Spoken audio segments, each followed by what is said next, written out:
Okay, so this will be a fun video as per request of someone. It is incredibly dusty in here. As said, the car really does need to get detailed. I may very well go deal with that today, depending on how the day goes.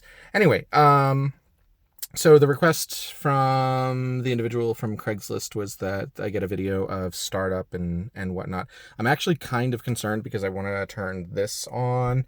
And as mentioned in the ad, that this does not go with the car at 7K. This goes with the car at 7.4.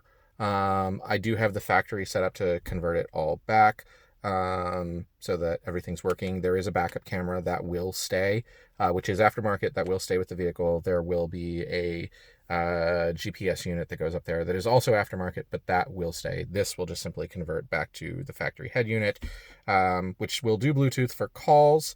But it will not do Bluetooth for music. You'll simply have to use an aux cord, which is located in there.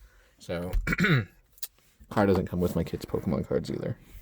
So, anyway, here's the interior of the vehicle. Again, it could use a little bit of a detail. It's got the weather guard floor mats. I've got the brand new mats in the trunk. They've just never been used. They're back there. We'll go over that in just a moment. But yeah, here is the interior of the car. The request was that the car start up. Oh, what I said I was concerned about this is that if I turn this on, it's going to wirelessly connect to Android Auto, and I'm filming this on my cell phone, and I think it'll stop the recording. So I guess maybe I'll do a separate video on this. You know what? Actually, I think I can just turn Bluetooth off now while recording, maybe. Bluetooth and Wi-Fi off. Okay, cool. So now I can start it up. Anyway, so clutch in, and it is push to start. Car starts. And there we go. So I have a stage 2 clutch in here. It is still a disc clutch. It is not a pucked clutch, but there is a little bit of clutch chatter that I don't know if that you can hear. It's incredibly mild, unless you turn on the AC, and it's not the end of the world. It is audible though. Once the car is warmed up and the AC is actually, I might be able to trigger it now. I don't know if you can hear that, but it is a sound. We push the clutch in and it's gone. But anyway, so yeah, the aftermarket clutch does make a little bit of a clutch chatter. That's just par for the course for an aftermarket clutch. Anyway, so everything's there, everything works. Pardon the dust. So that's a thing. Yeah, I don't know. I'm not really gonna be able to drive it around while filming, also. But yeah, we can turn this on. It's got fingerprints on it. It starts up. Doopy-doo. So the reason why I chose this particular head unit is because it is a capacitive screen, not a resistive. So capacitive, just like a modern day cell phone. It's glass. It's not, it's not that one that's pressure. You gotta it flexes. Anyway, it has multiple USBs. I think it's got 3 USBs. I actually have a USB cable up here so that I can plug in other devices if I choose to. I've routed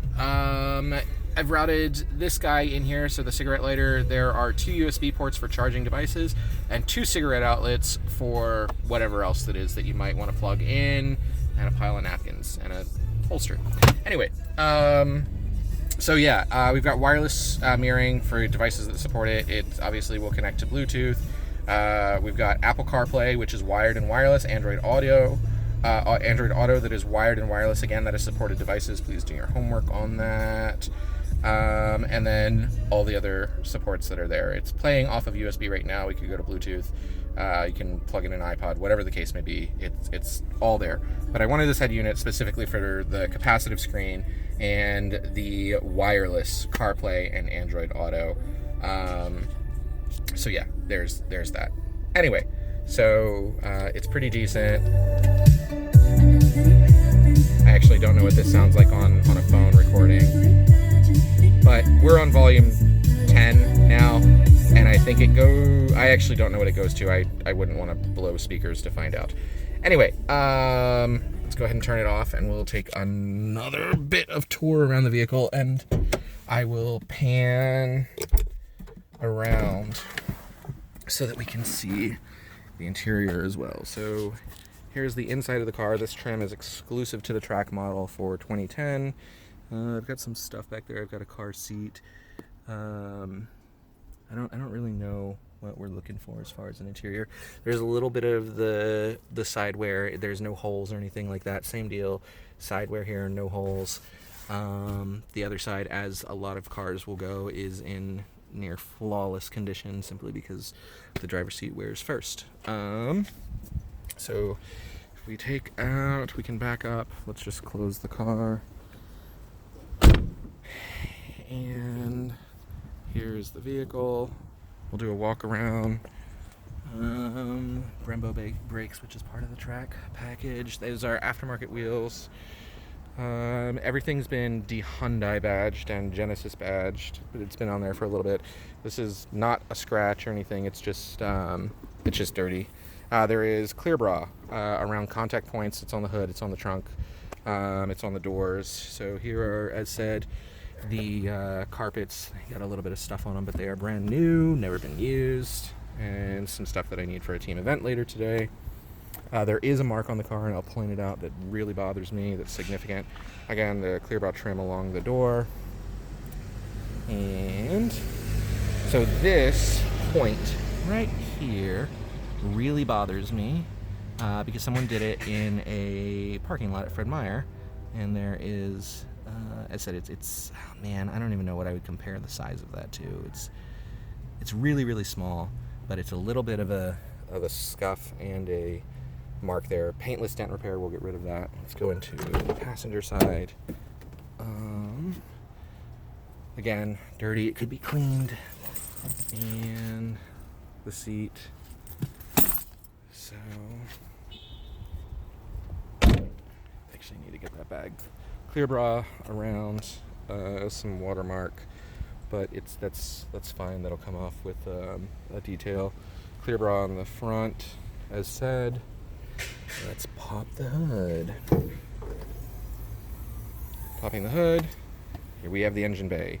So K&N Typhoon intake that could actually get cleaned. We have AGP oil catch can and breather. So that essentially just keeps oil coming back from the intake manifold and keeping the essentially that all clean. So that we're not crudding up as much as quickly. I've got an HKS SQV4 blow-off valve down there. We've got Forge Performance, piping, charge piping, soft piping. We've got a block off there. You know what? I should have maybe left it running and actuated the blow-off valve so that you can hear it. It is not. It's not obnoxious.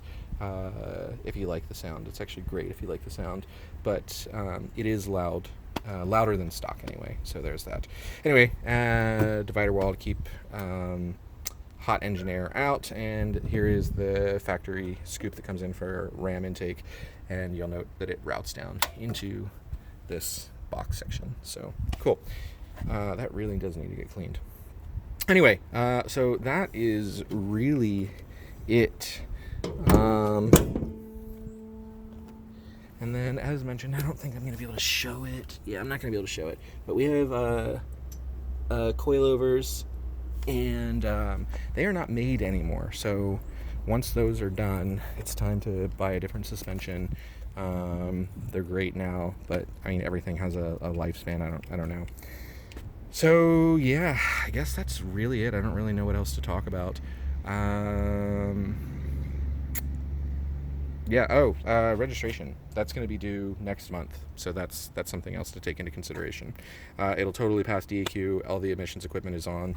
The aftermarket exhaust, it's dual pipe, but so everything's fine as far as emissions.